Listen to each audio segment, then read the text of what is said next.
የጀርመኑ ምርጫ ውጤትና የመንግስት ምስረታ ጥረት እክል። የጀርመኑ ኦላፍ ሾልዝ አሸንፈው ፕሬዝደንትነት የተረከቡ ጥምር ፓርቲዎች በታሪኳ አይታው የማታቀው የፖለቲካ ጥፋት ላይ ያለችው አውሮፓ ምን ለውጥ ያመጣል?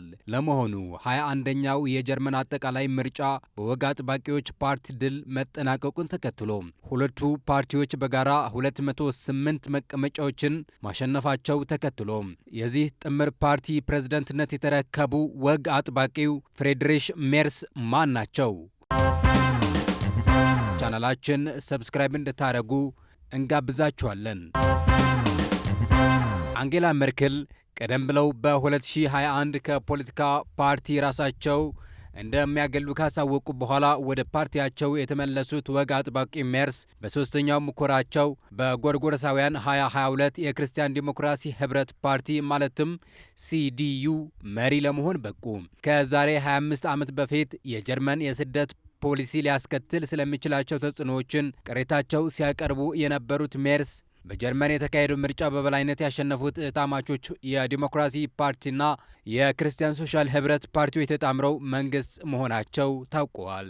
እጩ መራሄ መንግስት ፍሬድሪሽ ሜርስ የጀርመኑ ምክር ቤት እስከፈረሰበት ድረስ በምክር ቤቱ የፓርቲያቸው ተወካዮች ተጠሪ ሆነው አገልግለው ነበር። ከ12 ዓመታት እረፍት በኋላ በጎርጎሮሳውያን 2021 ዓ.ም ወደ ጀርመን የህዝብ እንደራሴዎች ምክር ቤት የተመለሱት የ69 ዓመቱ ፍሬድሪክ ሜርስ የጀርመን መራሄ መንግስት ሲሆኑ ከሲዲዩ መራሄ መንግስት ኮንራድ አንደራወር ቀጥሎ በዕድሜ ትልቁ መራሄ መንግስት ሆነው ተሽመዋል።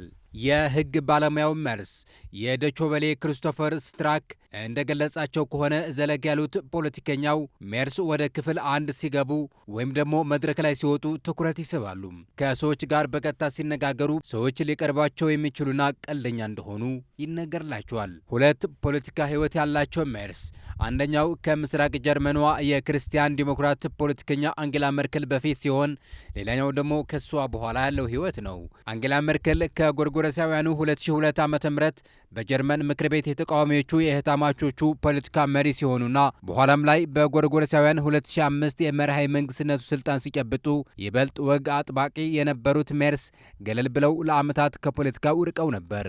ሙሉ ስማቸው የአይሄም ፍሬድሪክ ማርቲክ ጆሴፍ ሜርስ የሚባሉት እኚህ ፕሬዝደንት የፓርቲያቸው የክርስቲያን ዲሞክራሲ ፓርቲ መሪ የሆኑት ከጥር 2022 ዓ.ም አንስቶ ነበር። ከየካቲት 2022 ዓ.ም ወዲህ ደግሞ በጀርመን ፓርላማ የእህትማማቾቹ የክርስቲያን ዲሞክራትና የክርስቲያን ሶሻል ህብረት ፓርቲ ቡድን መሪ ነበሩ። ሜርክልና ሜርስ በበርሊኑ ጎርጎሮሳውያን 2003 የዛሬ 21 ዓመት ጋዜጣዊ መግለጫ ሲሰጡ ታይተው ነበር። በ2000 ዓ.ም በጀርመን ምክር ቤት የተቃዋሚዎቹ የሲዲዩ እንዲሁም የኤስሲዩ ፓርቲ አባላት መሪነትን ተረክበው ነበር። በዚያን ዓመት አንጌላ ሜርክል የክርስቲያን ዲሞክራት ህብረት ፓርቲ ሊቀመንበር ሆኑ። በወቅቱ ሁለቱ ለፓርቲ መሪነት በዋነኝነት የሚፈካከሩ ተቀናቃዮች ሆነው ነበር። በምክር ቤቱ ቆይታቸውም በአነጋገር ችሎታ በአጭር ጊዜ ውስጥ ትኩረት መሳብ ችለው ነበር። የሚናገሩት ንግግር በፓርላማው አባላት ቡድን ክብደት ይሰጠው ጀመር። በ2005 ዓ.ም ሜርክል ስልጣን ሲይዙ ራሳቸው ከፖለቲካ ያገለሉ ሜርስ ዳግም እስከተመለሱበት 2021 ዓ.ም ድረስ በግሉ ዘርፍ ወደ ላይ ወጥተው ነበር። ከ4 ዓመት በፊት ወደ ፖለቲካ ዓለም የተመለሱት ሜርስ አሁን ከእነዚህ ጉዳዮች አንዳንዶቹ ከተለወጠው የፖለቲካ ማህበራዊ ሁኔታዎች ጋር አገናኝቶ ማንሳታቸው በመላ ጀርመናውያን አድናቆት ተችሯቸዋል። በ2023 የመጀመሪያ ላይ በጀርመን የውጭ ዜጎች ከማህበረሰብ ጋር ተዋህደው የኖሩ አይደለም ሲሉ ሴት ጄኤፍ ለተባለው የጀርመን ጣቢያ በሰጡት ቃለ ምልልስም ተናግረው ነበር። በጀርመን ያልተጠበቀ ምርጫ ለመጥራት ምክንያት የሆነው የጀርመን ጥምር መንግስት የመፍረሱ ምክንያት ወትሮም መጣመር የሌለባቸው ፓርቲዎች መንግስት መመስረታቸው ነው ይላሉ ሜርስ። ይሁን እንጂ በበርሊኑ የብራንድንቡርግ አደባባይ ሜርስን ተቃውሞ የተገኘው ህዝብ ጎርፍ ትንሽ የሚባል አልነበረም። በተለይ ደግሞ ከአንድ ወር በፊት በመቶ ሺዎች የሚቆጠሩ ጀርመናውያን የጀርመን ክርስቲያን ዲሞክራሲና የጀርመን ሶሻል ክርስቲያን ህብረት ፓርቲዎች እጩ መራሄ መንግስት የነበሩት ፍሬድሪክ ሜርስ ያቀረቡትን ጸረ ስደተኞች ህግ በመቃወም የጀርመን ከተሞች ጎዳናዎች በመቃወም ሰልፎች አጥለቅልቀው ነበር። ሜርስ ረቂቁ እንዲጸድቅላቸው በጀርመን ፖለቲካ ከሁለተኛው የዓለም ጦርነት ወዲህ ተደርጎ የማያውቀውን ቀኝ ጽንፈኛውን የአማራጭ ለጀርመን ፖለቲካ በምህጻሩ ኤኤፍዲ ድጋፍ መሻታቸው ቁጣው አባብሶት ነበር። ፍሬድሪሽ መርስ ግን የቀኝ ጽንፈኛው የአማራጭ ለጀርመን ድጋፍ ጠይቀው ምክር ቤቱ ድምፅ እንዲሰጥበት ያቀረቡት ረቂቅ ሕግ ውድቅ ከሆነ በኋላ ከፓርቲው ጋር አብሮ የመስራት ፍላጎት የለንም ሲሉ ሲያስተባብሉ ተስተውለው ነበር። ይህ ፓርቲያችንና ሀገራችን ጀርመን ባለፉት ዓመታት የገነቧቸውን ሁሉ ይቃወማል፣ ምዕራባዊ አመለካከታችን ይቃወማል፣ ዩሮን ይቃወማል፣ ኔቶን ይቃወማል። በዚህ የምርጫ ዘመቻ ዋነኛ ተቀናቃኛችን ነው። እንደገና ልናነሳው እንፈልጋለን። ምንም አይነት ትብብር የለንም። መታገስ አንችልም። አናሳ መንግስት አይደለም። በዚህ የምርጫ ዘመን ዋነኛ ተቀናቃኛችንም እሱ ነው ሲሉ ተደምጠዋል። ድሉ የወግ አጥባቂዎቹ ብቻ ሳይሆን በውጤቱ ሁለተኛ ደረጃ የያዘው አማራጭ ለጀርመን የተባለው ፓርቲ ሆኗል። ፓርቲው በዛሬ 3 ዓመት ምርጫ ካሸነፈ ድምፅ በእጥፍ የሚሰጠውን ባለፈው ምርጫ አፍሰዋል። የወሰደው መቀመጫም 152 ነው። የዛሬ 3 ዓመቱ ምርጫ አሸናፊ አንጋፋው የሶሻል ዲሞክራቶቹ ፓርቲ ኤስፒዲ ደግሞ አይሸነፉ ሽንፈት ገጥሞታል።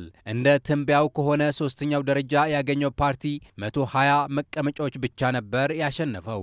የፓርቲው እጩ መራሄ መንግስት የነበሩ ኦላፍ ሾልዝ ሽንፈቱን በጣም አሳዛኝ ብለውታል። ለሆነውም ሁሉ ኃላፊነቱ ወስደዋል። ባለፈው ምርጫ ውጤት የተሻለ ነበር፣ ለዛሬም ኃላፊነቱ ወስጃለሁ፣ አሁን ደግሞ ውጤቱ መጥፎ ሆኗል ብለዋል። ለዚህ ውጤቱም ኃላፊነቱም እወስዳለሁ። እዚሁ ላይ ከሁሉም አስቀድሞ የቀጣዩን መንግስት ምስረታ ኃላፊነት የሚወስዱትን የሲዲዩና ሲኤስዩ ፓርቲዎችን የክርስቲያን ዲሞክራት ህብረት ፓርቲ መሪን ፍሬድሪክ መርስ ለምርጫው ውጤት እንኳን ደስ አላችሁ እላለሁ። ፓርቲው ከሁለተኛው የዓለም ጦርነት ወዲህ ያገኘው ይህ መጥፎ ውጤት አባላትና ደጋፊዎቹ አሳዝነዋል። ኤስፒዲ ከዚህ ቀደም የነበረው የህዝብ ድጋፍ ለምን አሁን በጣም አሽቆለቆለ ሲል ዶችቬሌ የጠየቃቸው የፖለቲካ ሳይንስ ምሁሩ የህግ ባለሙያው ዶክተር ለማ ምክንያቱ የፓርቲው የእጩ መራሄ መንግስት ምርጫ ነው ብለዋል። የሶሻል ዲሞክራቶች ፓርቲ እጩ መራሄ መንግስት ኦላፍ ሾልዝ ኢትዮጵያዊ ዶክተር እንደሚገልጹት ከሆነ በየካቲት 2025 ምርጫ ቀኝ ጽንፈኛው የሚባለው አማራጭ ለጀርመን ፓርቲ ከመራጩ ህዝብ የ1/5 ድምፅ ማሸነፉ ለፓርቲው እንደ ትልቅ ድል ሆኖ ተቆጥሯል ይላሉ። ከተመሰረተ 15 ዓመታት ያስቆጠረው ፓርቲው በአጭር ጊዜ ውስጥ ብዙ ደጋፊዎች ማግኘት ችሎ ነበር። ህገወጥ የሚላቸው ስደተኞች ጀርመን መምጣታቸውን የሚቃወመው ፓርቲ ይህ ደግሞ እንዴት ሊያሳካ ቻለ የሚለው የብዙዎቹ ጥያቄ ሆኖ ነበር። የፖለቲካ ሳይንስና የህግ ምሁሩ ዶክተር ለማ እንደሚሉት ከሆነ አማራጭ ለጀርመን በዚህ ደረጃ ብዙ ድምፅ ማግኘቱ በቀላሉ የሚታይ አይደለም ይላሉ። ይልቁንም ፓርቲው ብዙ ድምፅ ማሸነፉ የተሳካለት በነባሮቹ ፓርቲዎች የተበሳጨው ህዝብ ድምፁን ነፍጓቸው ለቀኝ ጽንፈኛው ፓርቲ በመስጠቱ ምክንያት መሆኑ አስረድተዋል። ይህ ደግሞ እርሳቸው እንደሚሉት በተዘዋዋሪ መንገድ በነባሮቹ ፓርቲዎች ተጽዕኖ ለማጠናከር የሚደረግ ጥረት መሆኑ ነው። የጀርመን ምርጫ የአውሮፓ ህብረት መሪዎች ለፍሬድሪክ ሜርስ እንኳን ደስ ያሉት ብለዋል። የቀኝ ጽንፈኛው አማራጭ ለጀርመን ፓርቲ መሪዎች ኤልስ ቫይድልና ቲኖ ክሮፓዋ እድሉ ከቀኝ አክራሪ ጽንፈኛ አማራጭ ለጀርመን ፓርቲ መሪዎች ባለፈው ምርጫ ያልታሰቡ ውጤቶችም ተመዝግበው ነበር። ከመካከላቸው አንዱ የግራዎች ፓርቲ ያገኘውን ያልተጠበቀ ውጤት ነው። እሱ ደግሞ 8.8 በመቶ ድምፅ ያሸነፈው ፓርቲው 64 መቀመጫዎችን አሸንፈዋል። ፓርቲው እስከ ቅርብ ሳምንታት ያበቃለት የሚባል ነበር። እንዲሁም ሰዎች ፓርላማ መግባት የሚያስችለውን 5 በመቶ ድምፅ እንኳን ያገኛል ብለው አልጠበቁም ነበር።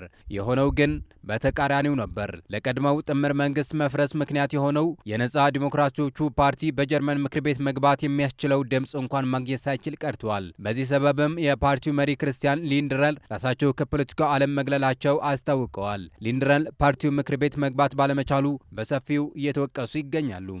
ከፓርቲው ከምርጫው ውጤት ወደ መንግስት ምስረታ ስንሻገር በጀርመን ምርጫ ከተካሄደ በኋላ ትልቅ ትኩረት የሚሰጠው ጉዳይ የመንግስት ምስረታ ነው።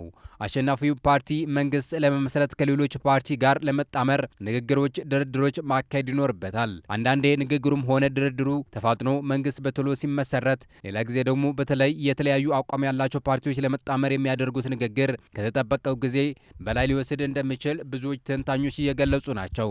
ታዲያ ከአሁኑ ምርጫ በኋላ የመንግስት ምስረታ ለማፋጠን የአሸናፊዎቹ እህትማማቾች ፓርቲ እጩ መራሄ መንግስት ሜርስ ጊዜ ሳያጠፉ ስራዎች ጀምረዋል። ሜርስ ምርጫቸው ባሸነፉ ማግስት በሰጡት መግለጫ የሶሻል ዲሞክራት ፓርቲ ተጣምሮ መንግስት የመመስረት እቅድ እንዳላቸው አስታውቀዋል።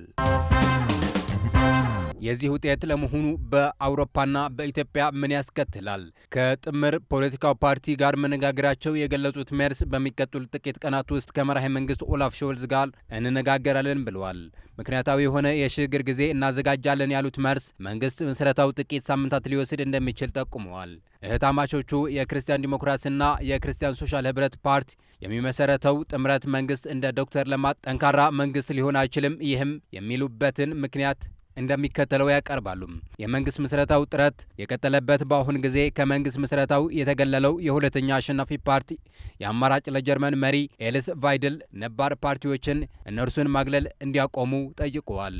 በሚሊዮኖች የሚቆጠሩ መራጮች ማግለል ኢ-ዲሞክራሲያዊ ነው ሲሉ ተቃውሟቸው አሰምተዋል። ይህ በፖለቲካ ውጥረት እየተናጠች የምትገኘው አውሮፓ ምን ጣጣ ይዞባት ይመጣል ይሆን? የምናየው ይሆናል። የተከበራችሁ የቻናላችን ቤተሰቦች ለዛሬ ጉዳዮቻችን የያዝናቸው እነዚህ ነበሩ። በሌላ ጉዳዮችን እስከምንገናኝ ቸር ሰንብቱ። ቻናላችን ሸር፣ ላይክ፣ ሰብስክራይብ በማለት ቤተሰብ ይሁኑ።